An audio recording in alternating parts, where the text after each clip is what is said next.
It's a pleasant good morning and a warm welcome to your breakfast program. Good morning, Sierra Leone, reaching you live on your channel of choice. That's the Sierra Leone Broadcasting Corporation Television on channel 31. And of course, today is Thursday, 18th day of June 2026. This program, as you know, it always starts with analysis and divergent views and new current affairs happenings in the country. I am your presenter, and for today, we begin with a quote. And our quote is from American politician Newt Gingrich, and it's a quote I'm so in love with. It says, "Perseverance is the hard work you do after you get tired of doing the hard work you've already done." That's something I believe, strongly believe, you must ponder on as you go through your day to day. Coming up in the program this morning, Minister of Public Administration and Political Affairs and Director General of the Public Sector Reform Units speak on the Public Service Day, observed every 23rd June to celebrate the value and virtue of public service in the country. We shall surely be finding out. Government of Sierra Leone cautions Malado Traveling Agency over concerns relating to overseas employment, recruitment, and placement activities ongoing in Qatar. And we shall be taking a look at the newly formed Sierra Leone Young People's Party, a youth-focused political movement aimed at promoting leadership, national development, unity, and active participation of young people in governance ahead of the 2028 general elections. The program is Good Morning Sierra Leone. Stay with us. We shall be back after this very short break.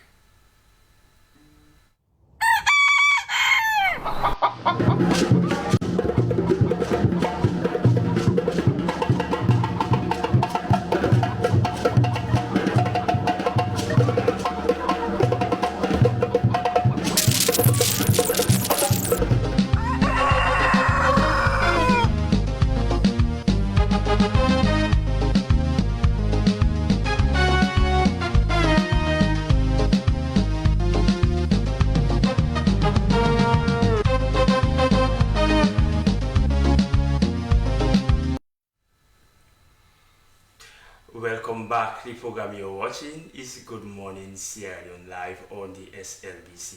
You can also be part of the program by sending your thoughts, comments, suggestions, or even questions, to the number displayed on the screen, or you can do so on our Facebook page at slbc.sl.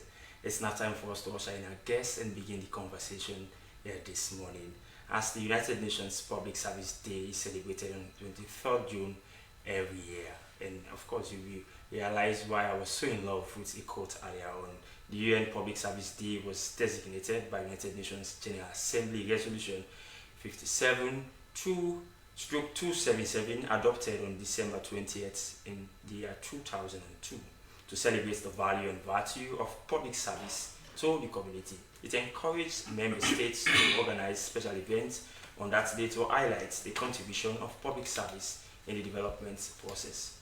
This day was celebrated the value and virtue of public service to the community, highlighting the contribution of public service in the development process, recognizing the work of public servants, and encouraging young people to pursue career in public sector. It is core Public service work is about supporting communities, serving others, protecting the rights and interests of the public. The mission of the civil service is the achievement of an excellent service for governance and other institutions of states as well as for the public as citizens and users of public services based on principles of integrity, impartiality, effectiveness, equality, and accountability. Well, in the studio to further the discussion on this very important but sensitive discussion this morning, we've been joined by the Minister of Public Administration and Political Affairs, Minister Amara Kalon, and one of my favorites. Good morning, Mr. Minister. Welcome to the program. It's a pleasure to be here again. All right. Thank you. All right, and also on this panel is the Director, Public Sector Reform Unit, Sulaiman Foye Musa, another favorite person of mine as well. Good morning, Director. Good morning, and good morning, Sierra Leone. All right. So for obvious reasons, I begin with the Minister. Mr. Minister, you are from that, though elongated, but very marathon, detailed and explanatory into I just read to our esteemed viewers. Of course, insofar as the day itself is concerned, Public Service Day, you know, this is the public service itself is one of the flagship of the government, revamping the public service architecture, and as part of the Big Five Game Changers agenda of the president. So why is it this significant? Thank you very much, brother, for this discussion. Let me premise my response on a quote. Okay. From a brother, Yes. Yusuf Keketo Masandi, Okay. who is the press secretary in the office of the president. President. Recently, he did a post after the president visited Bones Island, and he made a passionate post about his own experience. And I rephrased that post. He said, and how I have rephrased it. He said, reflecting on the last 3 years, I am reminded that public service is not defined by title or position. Okay. It is earned through the trust of the people who observe not only what you see, but what you do. See, service is not a privilege, never taken for granted, but renewed each day through humility and work that uplift others before oneself. You see, also I learned that even when you give your best, some will still expect more. They will question and they will create doubt. They say, yet that too is part of service. It is not a burden meant to break you, but a calling meant to shape you. And so on this I premise my response. Okay. People aspire to become public servants. They enroll. Some are appointed because they want to work and give services to the people. But at one point in time, people expect that when you give your best, you are expecting for you to turn back, reflecting on what you have done so far, to be awarded or to be rewarded. Okay. Rewards come in the form of salaries. It comes in the form of upgrading, promoting you to another level. It comes with the opportunity of sort of building your capacity to perform. But here we are saying, let's look from another angle. How do we create the incentive? How do we make sure that we motivate those people? I know you are a public servant working for the government, broadcasting corporation. You left your house since 6 o'clock this morning. Your family are out there. You're here serving the people. Your expectation is not only about salary, but somebody to say thank you very much. Somebody to tap you on your back. And that's what we are doing on this day. June 23 was set aside by the United Nations to be able to celebrate public servants who are tireless working, dedicating their time, their resources to make sure that other people feel happy and other people grow. And we want this, that Sierra Leone has decided to join the world to celebrate our public servants who, since 1961, have helped us to become a sovereign country, who has transited us from different governance architecture, military rules, one-party state, democratic dispensations. We need to celebrate them. Some have retired. They're in their houses, sitting quietly, crying in their hearts that when they look around their parlor, there's nothing absolutely that would serve as a reflection about what they did when they were there. And so we want to remind people of what they did. We want to make sure that people understand that Sierra Leone appreciate them. Okay. And that's why we are celebrating June 23 in Sierra Leone for the first time. And giving awards to deserving retired public servants and also those who are serving as a presently. As a way of recognition, but also as a way of motivation, those behind to put more effort, work harder, so that year after year, there will also be opportunity. So, Minister Carlo, just before you get, sorry to butt in, just before you get into the nitty-gritty of the celebration, the day itself, one might quickly be wondering, since 2002, United Nations caught the win insofar as celebrating public servants across the world. Why is it only now that Sierra Leone is getting to grasp this particular very important initiative? I was appointed as Deputy Minister in 2018 in the Ministry of Political and Public Affairs. And in the budget, there was resources for the celebration of the Public Service Day. I'm not the one to answer that question because I saw when I retrospect, I saw it. Was it celebrated within rooms? Was it celebrated within the boundaries of the Ministry of Political and Public Affairs? I don't know. But there was no history, no report, no indication that it was celebrated at this level we wanted to take it. And so that's why we're saying we are taking it as a national agenda. Certainly. If we are celebrating June 16 of a country, right out there, why should we be celebrating? We are celebrating children that were killed in Soweto. Why else we celebrate those who kept us away from what happened in Pretoria, here in Sierra Leone? And so we say, let's scale it up. Let's bring it at a national level, wherein we are having the president now himself, the chief public servant, recognizing those guys, all of you here. I can see faces here. 20 years back, I was here as the president of the Muslim Student Association of Ndala University. Yes. 22 years, I was here as the Secretary General of the Hamdallah Muslim Youth Organization, cleaning this environment. I still see these faces. They are still here, working here. Are they expecting money? Yes. But at the end of the day, when they go back home, they should look at their walls and say, oh yes, I did what I did because I was recognized. All right, so in that regard, Mr. Minister, I understand that, of course, this day is going to be used to give out meritorious awards to deserving retired and as well as current serving public servants who are going to be really targeted. Yeah, for now we are holding the names because we still wait on His Excellency the President to give the approval that indeed those people who have been nominated to receive these awards meets the President's approval. We are going to give around 28 awards, and the reason being because this is the first time we are venturing into something like this, and within short notice we decided to do it. We need to be careful because we don't want to select people based upon our own evolution.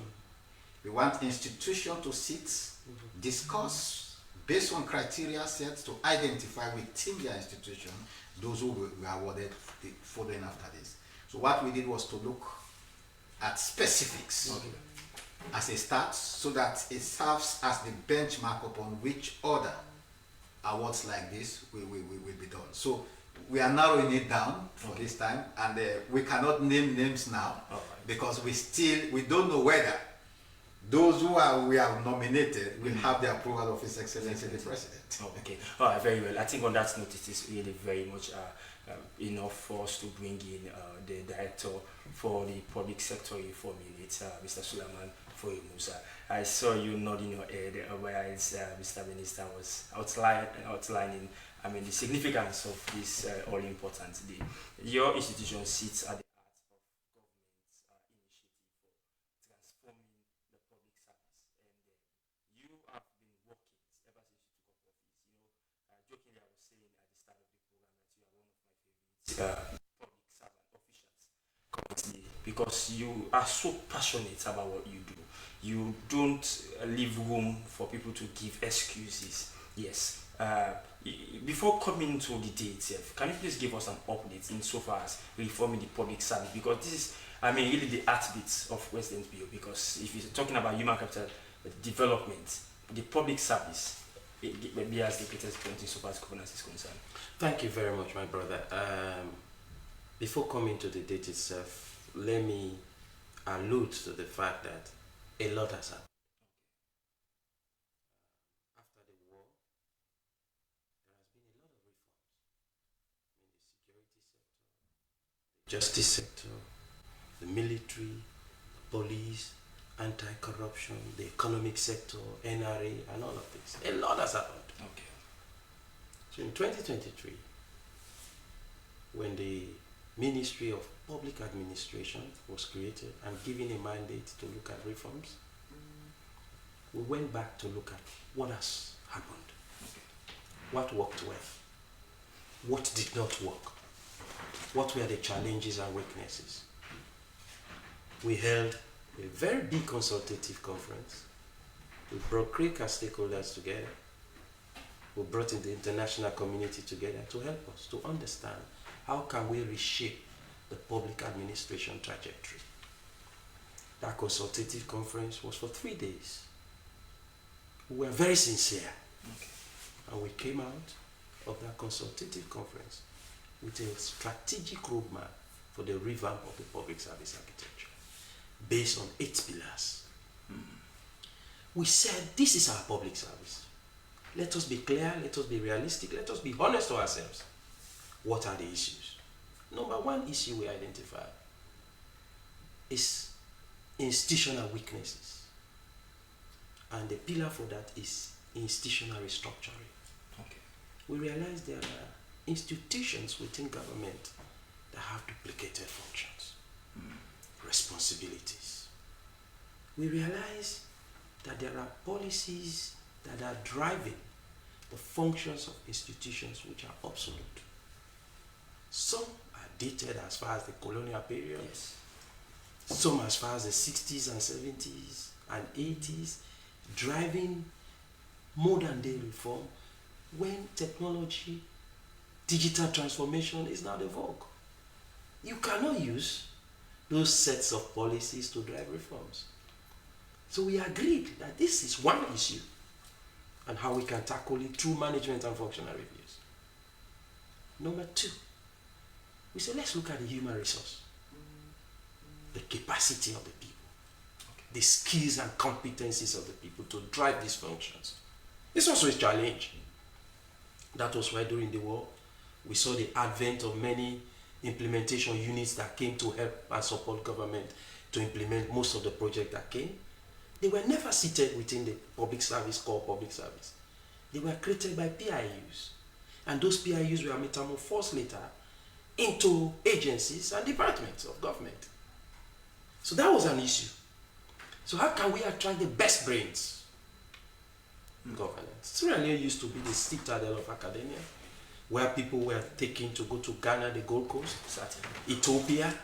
People were taken to other countries across Africa to go and give knowledge to others. And these were civil servants. These were public officials. Names, big names. But we said, oh, let's build the capacity. Let's have the right people. 3, if you have the right people, pay them. Incentivize them. Okay. Give them the right wages. So let there be fair wages. We agreed, we realized in that consultative conference that there are people within the sector of the same grades in different ministries, departments, and agencies, yet receiving different salaries. That is disharmony, it's dissatisfied. It will create demotivation. People cannot work. Let's look at wage stratification. Let's harmonize. Number 4, let's look at performance management. If you have paid me, you require me to work. You set targets for me, realistic and smart targets, so that I can function. So we set realistic targets. Now, our target setting is on paper base, the iPass, the PTT, and all of this. How can we digitize this process to make it more accountable? It can be a 360-degree performance management system, wherein your supervisor and supervisee can sit together evaluate. and evaluate exactly what is happening. So let's look at all of these things and digitize the process. Number 5, we said, even the process we are using within the public administration is archaic, is outdated. Very absolute. We are still using papers. And even now you are using a paper. Yes, but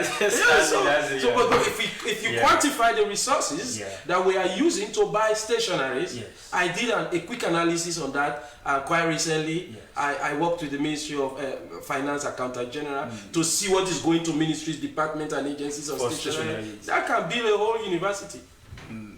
So why can't we digitize the processes? Other countries have done that. Certainly. So that is one of another key pillar. Number 6 pillar, which is the coordination. How do we coordinate the entire public service space? As I said earlier, many resources came to this country, but we don't know where those resources are till today, right? So let's coordinate. Let's look at the entire public service space to see where the resources are going. And finally, the 2 are cut crossing. One is the gender equality.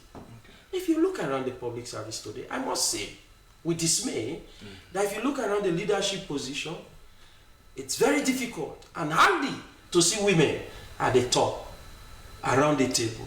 That's why the GIWI Act came into being. President Bio passed the GIWI Act to say let's have 30% of women sitting around the table. We want to work with the Ministry of Gender. That's why we say it's cross-cutting. And finally, we said citizens engagement. There's a Ministry of Civic Education. Information and civic education. How can we get citizens to understand the reforms, the public service, what is happening? So now, Mr. Foye Musa, let's stick to, now that you've highlighted these very significant 8 pillars, let's stick to at least 3. Pillar 4, which talks about wages certification and salary harmonization, and Pillar 5, performance functional review, and Pillar 6, which talks about coordination. You know, there's this thing called a structural failure in our institutions. You know, the former American President Barack Obama, when he visited Ghana, once said, Africa should build great institutions and not great men. There was a gathering I was part of where you delivered the keynotes. You made mention of the fact that the public service is like a 4-legged table. The public public servants are like the legs that support the table to stand.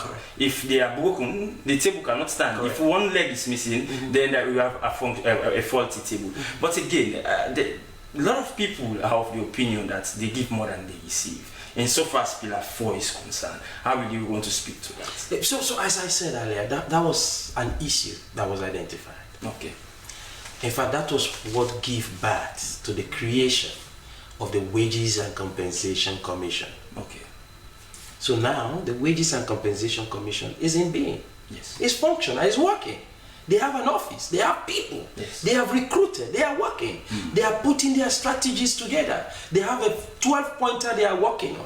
They are now looking at a job evaluation to see how can we evaluate the jobs. How can we get the jobs into job families? How can we create the stratifications? How can we have a unique grading system wherein we know exactly the grading system? How can we pattern to know who has the highest salary and how can we benchmark? So there's a work going on. I can tell you in all sincerity and fairness that the Wages Compensation Commission under this pillar is doing a great job, and very soon they will come out with those studies, those suggestions, those recommendations to government as to how we can harmonize the salary structure within government. So that's why it became a very critical pillar, because we can do everything without being motivated and well paid. I cannot do the work. I can be demotivated. You know, I cannot put in the effort. That's why you see people working for government and they have 2-3 jobs. So now that we have the public service day being celebrated, and of course the very first one is going to be 23rd of this month, how effective has MDs been coordinating? Because I remember when you first came into office, I remember you had this challenge. A lot of MDs, we are seeing it as if though you are too harsh with them, because like you made mention of the fact that some MDs are duplicating functions they were performing, and so you wanted to have like a merger where you can have two or three doing the same thing into one office. But in so far as we are concerned, this current dispensation, how effective are they being collaborating PSRU? That's a very good question. I think kudos to the Honorable Minister when he was first appointed as a Minister of Public Administration. One of the first papers as a minister that he tabled in cabinet was requesting for a cabinet approval for a management and functional reviews for all MDs within government. Okay. And he did not stop there. Because we needed to get the management and functional reviews, the recommendations being implemented, not just on shelves, so we have the cooperation of MDAs, the minister resuscitated again the steering committee on public service reforms, which was dead for 13 years. It was not operational. He resurrected it. And that committee is chaired by the Secretary to President. So all of these reforms, they go through stages and processes. When we make the recommendations, we present them to a technical working group. Okay. The technical working group look at the synthesis report.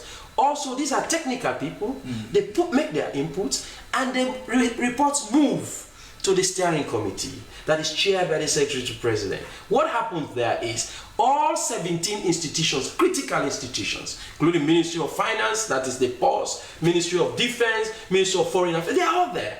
They look at this report technically again and make recommendations and then approve this report and then communicate to the minister to say, we have approved this report. The minister as a political lead will now have the honors to table again this report to cabinet for approval for implementation. So once it comes back, MDAs can just collaborate to implement them. So we have seen great collaboration with the MDAs that we have provided the services of management and functional reviews for, and they are now functional. Many of them are across now. I believe that's a question I would also want to like to tailor towards the minister.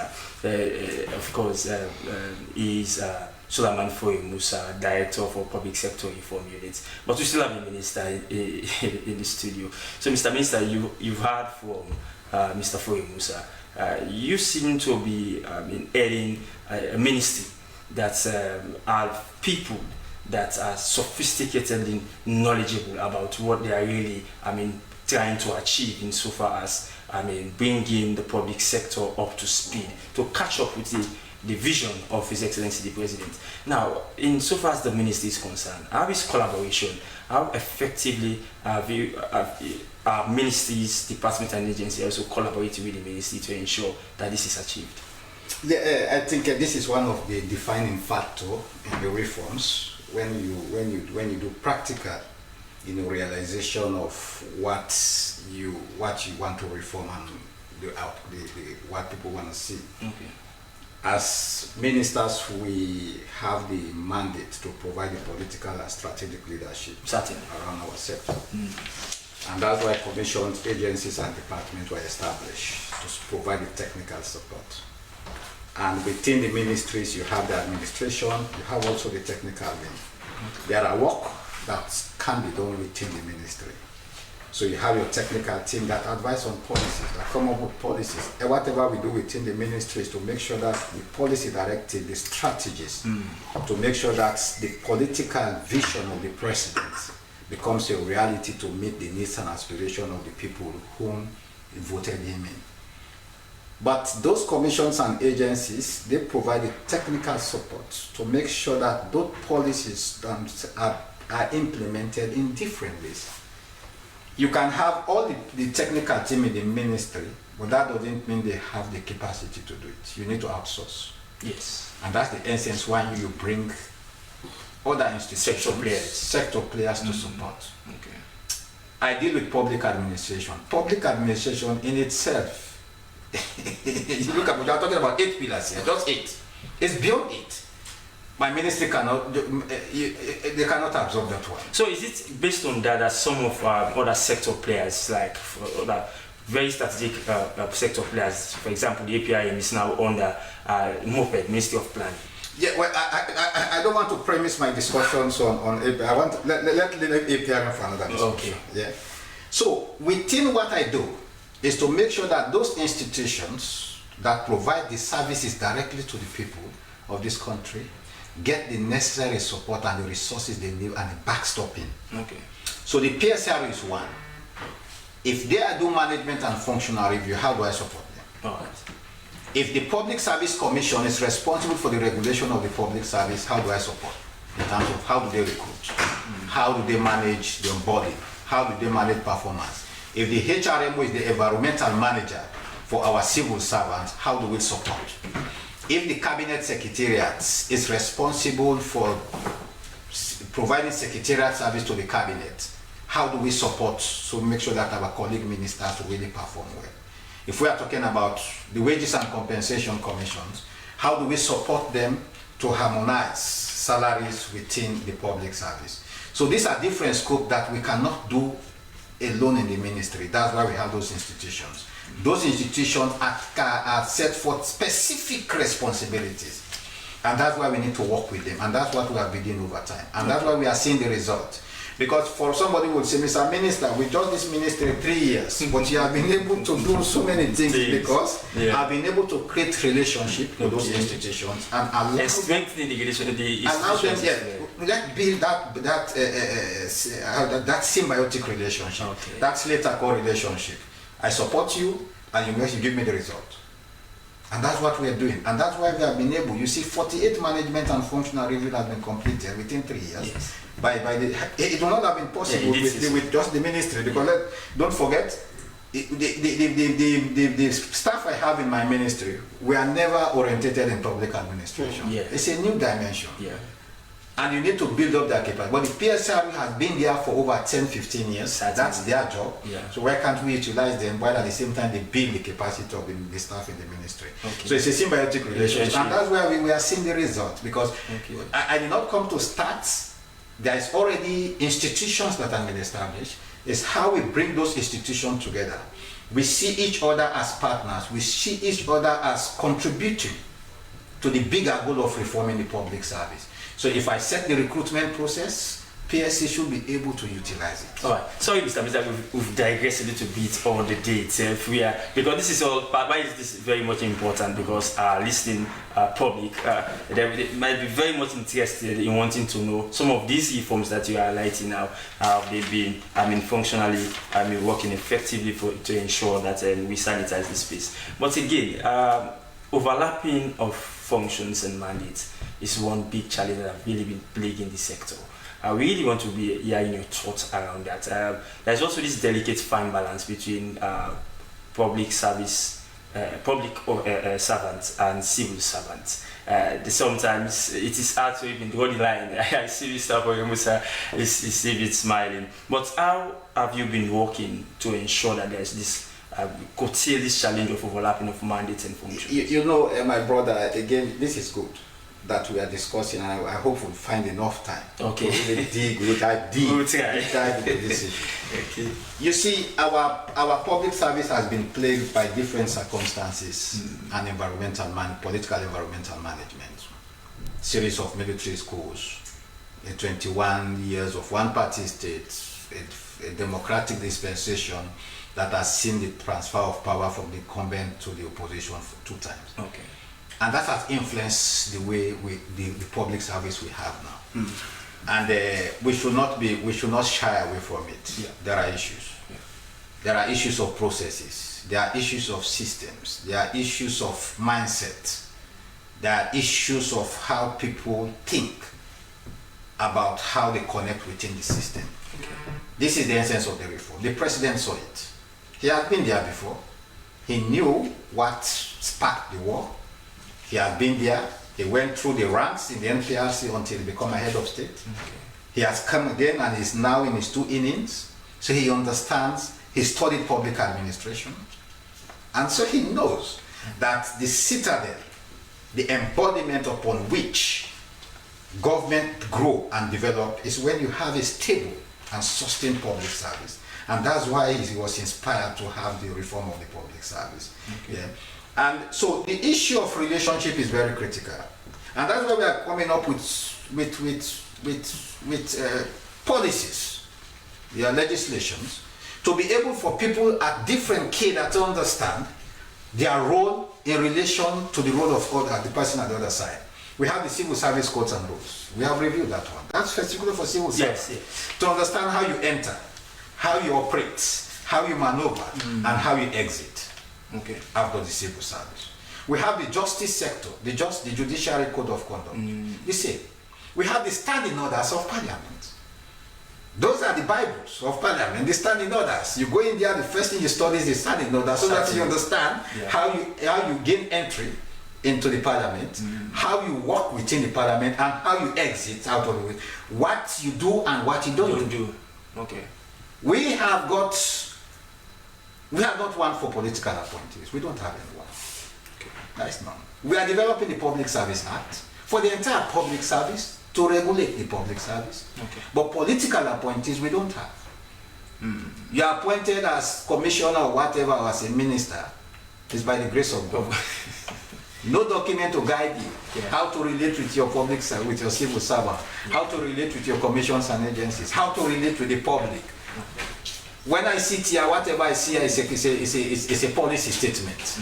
And so when I go out as a minister, even in my own corner with my friends, I have to be careful with what I say, because whatever I say there is a policy statement. Okay. So what we are doing is developing different codes for different job families and different areas to make sure that we are able to intertwine and relate those codes. So if you look what is being done at the justice sector, as the parliament, how ministers and political appointees, how do they relate with parliament? This ministerial and political appointees code is going to address that one.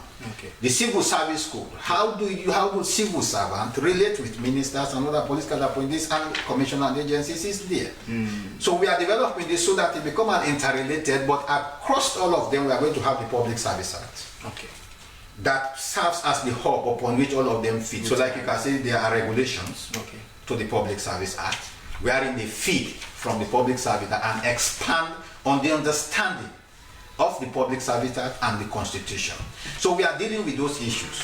And this is, as I said, it was not done in overnight. It has been over 65 years of different political environments that have brought us to where we are today.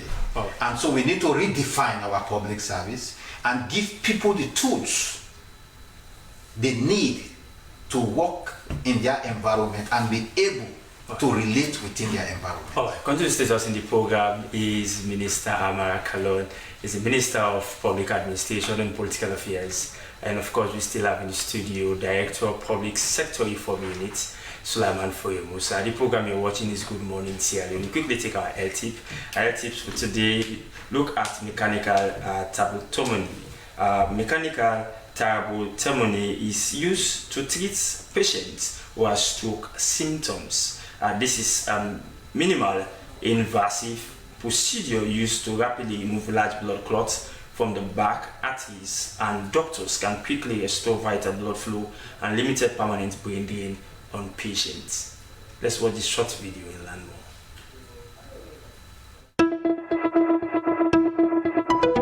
Mechanical thrombectomy is used when patients come in with typical stroke symptoms. Some of those strokes are caused by blood clots in smaller blood vessels, and some of them are caused by blood clots in larger blood vessels. And if the blood vessels that are affected are larger in size, meaning a couple of millimeters in diameter, then these patients may qualify for mechanical thrombectomy. It's minimally invasive. Endovascular procedure, which means that we go through the groin blood vessels and then advance small catheters all the way up to the neck vessels, eventually to the brain.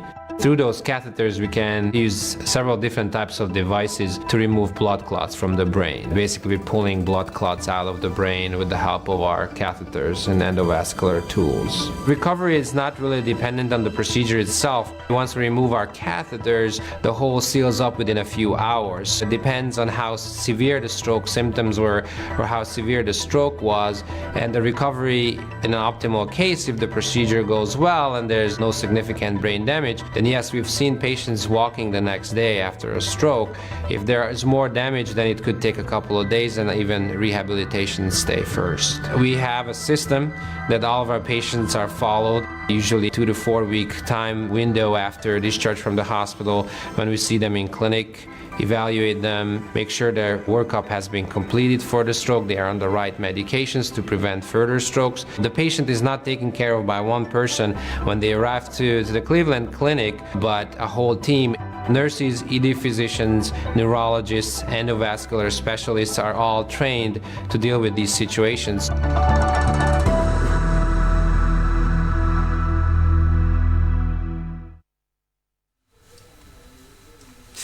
Welcome back from that tip, and I hope you do learned a lot from that.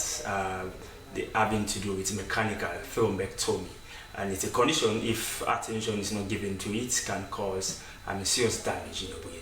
The program is Good Morning Sierra Leone, reaching you live on the SLBC. We still have our excellent panel there this morning, consisting the Minister of Public Administration and Political Affairs, Amar Kalon, and of course the Director Public Sector Reform Units, Sulaiman Foyo Musa. So, of course, Mr. Minister, before we went for the LTIP, you were making mention of this all-important Public Service Act that is going to be, you're going to be approaching Parliament with. Just before getting there, speaking about the Public Service Day on the 23rd, now, aside from the award ceremony, I believe His Excellency the President is going to be using that day to speak to the heart and soul of public servants across the country. What message do you think you'll be tailoring to them? Yeah, I think it's a message of resilience. It's a message of patriotism. It's a message of nationalism. It's a message of dedication to service, truly believing in what you believe. Because at the end of the day, that's who you are. We are born to serve. Okay. And once we are born to serve, then you have a responsibility to carry, a heavy responsibility, because people's needs and aspirations are met by the services you provide. And I'm sure the President is going to speak to that issue. It's not about what we have done. It's about what kind of public service we need in this country. That's what I'm sure the President will speak about. And I think that's what we need as Sierra Leoneans right now. Patriotism. When you are given a job, when you applied for a job, you requested that you want to get a job. You know exactly what is in that job. When you go there, how do you do your best? As a scout, I am, by my motto, do your best. All right. So just before letting you go in the program, you have other pressing cabinet functions to attend to.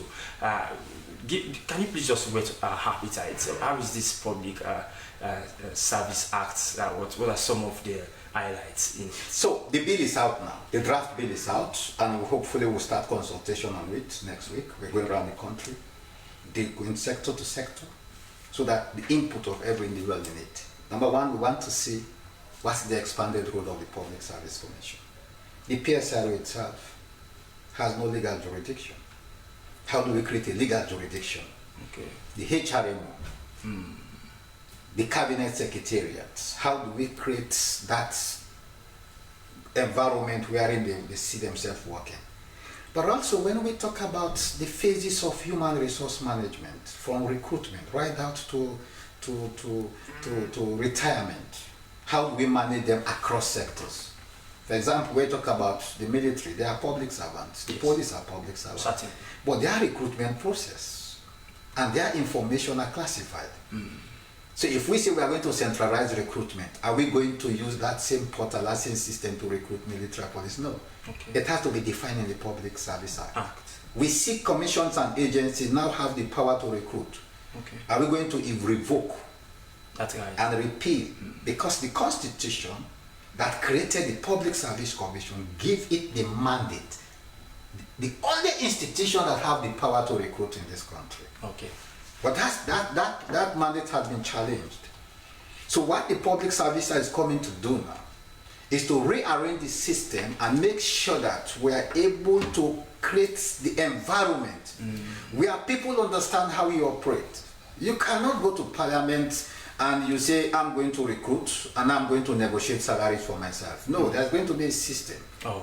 That's why, we are going to every system. So we are going to create an umbrella body, an umbrella environment to regulate and coordinate the public service. And that's what the Public Service Act is here to do. All right, thank you very much. He's the Minister of Public Administration and Political Affairs, Amar Kalon. We still have in the studio the Director of Public Sector Reform, Mr. Foye Musa.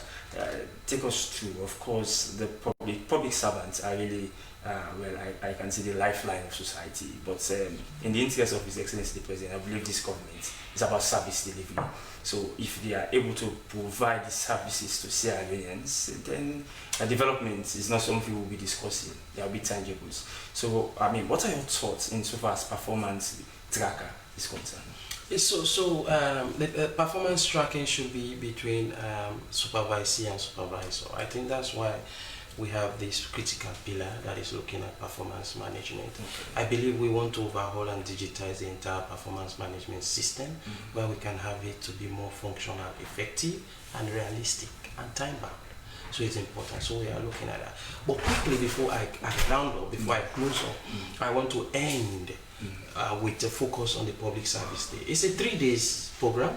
The 20th, which we have a health walk. Okay. The 22nd, we have a symposium that is bringing the old public officials and the new ones to come and talk about the public service. And finally, on the 23rd, we have the president. It's important because we are going to recognize people that have served this country and excellence. So we are expecting every Sierra Leonean, public officials, those receiving monies from the Consolidated Fund, to be part of this 3 day celebration. And we hope to see you. Yeah, quickly, I will not let you go if you don't tell us about my institution, the SLBC. How are we really performing? SLBC is performing. That is why now we have just completed the management and functional review for the SLBC, and it has been approved by Cabinet. Very soon, we'll be here to work with you to implement that management and functional review. That will see my uncle there, who has been stagnated for many years in one position to begin to grow, and his conditions will be improved. All right, thank you very much. We take a short break, we'll come back and continue the program. Thank you.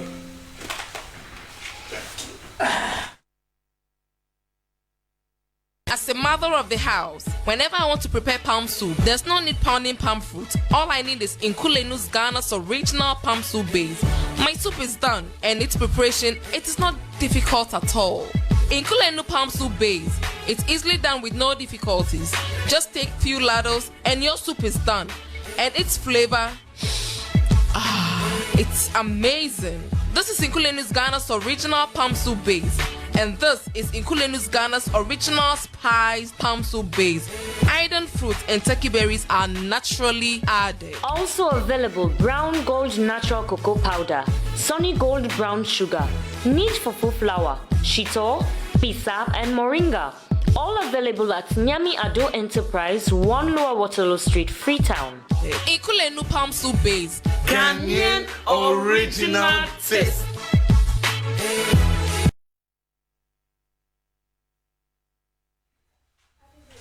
Welcome back. The program you're watching is Good Morning Sierra Leone, reaching live on the Sierra Leone Broadcasting Corporation Television on Channel 31. We still have more issues to discuss in the program. We now jump to another issue which has to do with politics, from, of course, the public service architecture revamping now to politics. The Sierra Leone Young People's Party is a newly formed youth-focused political movement aimed at promoting leadership, national development, unity, and active participation of young people in governance ahead of the 2028 general elections.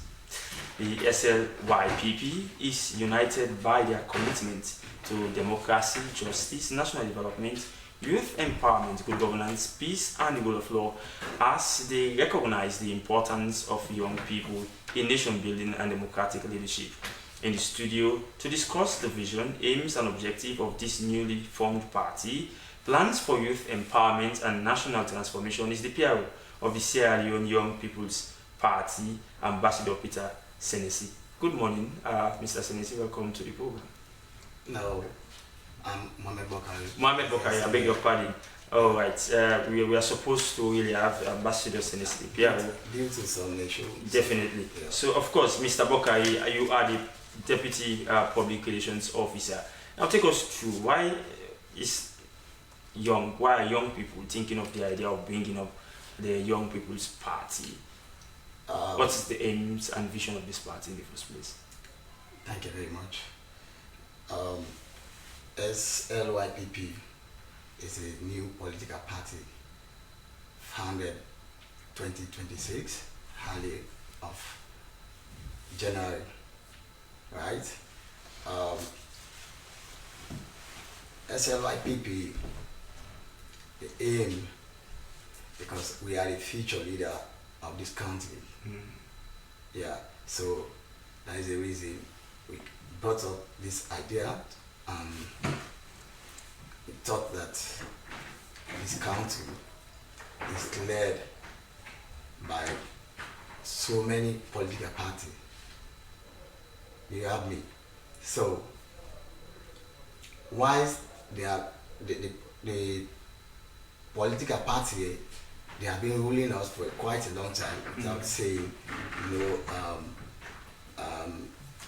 success of some of the youth. Let me say majority of the youth of this country. So SLYPP is a party that we have a new vision to promote the service of this country and seeking the attention of the young people. So, Mr. Boka, if I can understand you quite clearly, what you're trying to state here is that the SLYPP have seen the need to hijack power from the older folks and want to bring power to young people. Is that what you're saying in essence?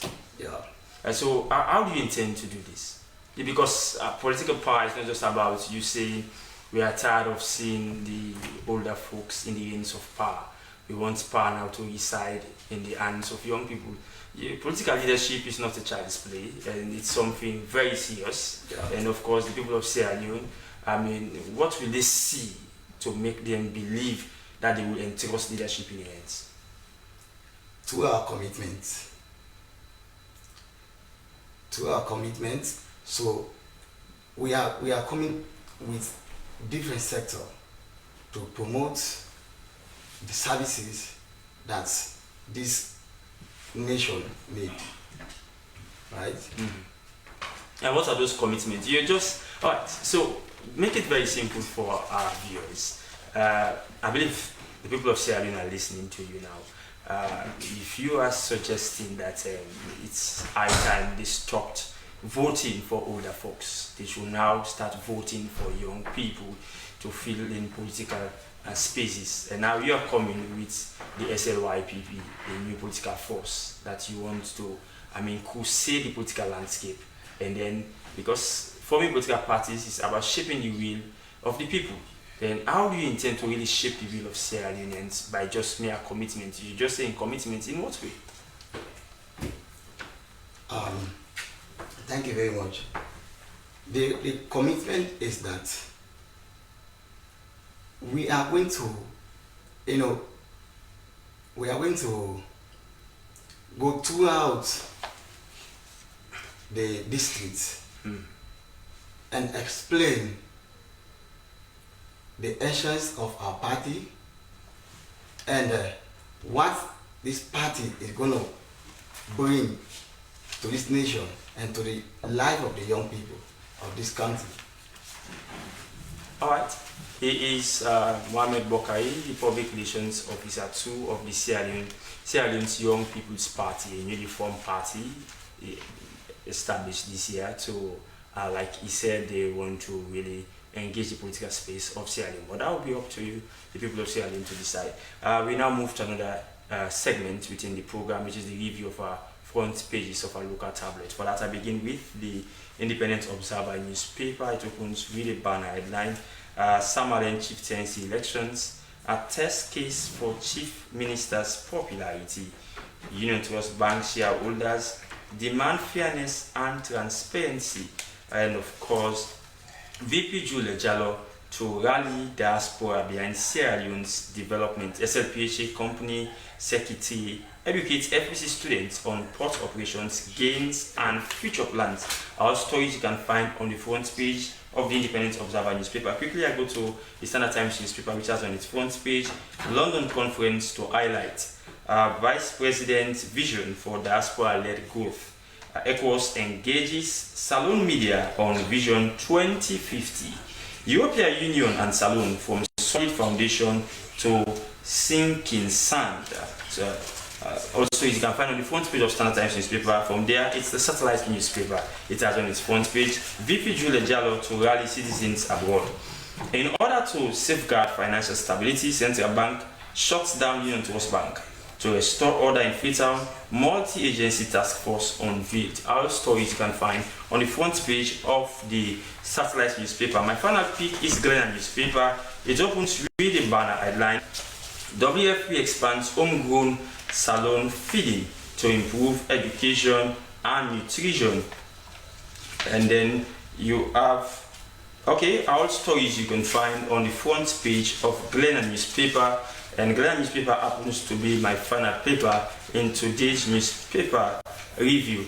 From there, I go back to you, Mr. Mohamed Bokari. In closing, what should Sierra Leoneans expect from the SLYPP as a new party? Like you said, there are many political parties, I believe up to 16 or 17 of them. You are coming to add to the number. Should they really see you as just coming to add to the number, or what's the impact are you trying to create? Are you really going to be standing the test of time? Yeah. SLYPP, we are coming with a different dimension, and we believe that we have a strongly hold in this country. It's on all about the country. So where is your stronghold, if you must tell us? Because political parties have their basis, their political basis. Yeah. Our stronghold, we have stronghold here in Freetown, Kenema, and Kono as well. We are trying to build a new political party office in Kailam district. All right, thank you very much. He is Mohamed Bokari, the Public Relations Officer for the Sierra Leone's Young People's Party, a newly established political force to take on the political space in Sierra Leone. That's where we go down the curtains to this edition of a breakfast program, Good Morning Sierra Leone. Earlier on, we had an excellent panel on public sector reform in Sierra Leone, which was consisting the Minister of Public Administration and Political Affairs, Amara Kalon, and the Director of Public Sector Reform Unit, Sulaiman Foye Musa. The program returns tomorrow. Before we go, a quick look at your quote of the day from American politician Lewis Jenich, and it says, "Perseverance is the hard work you do after you get tired of doing the hard work you've already done." The program returns tomorrow. Until then, Dennis Fraser is my name. Goodbye.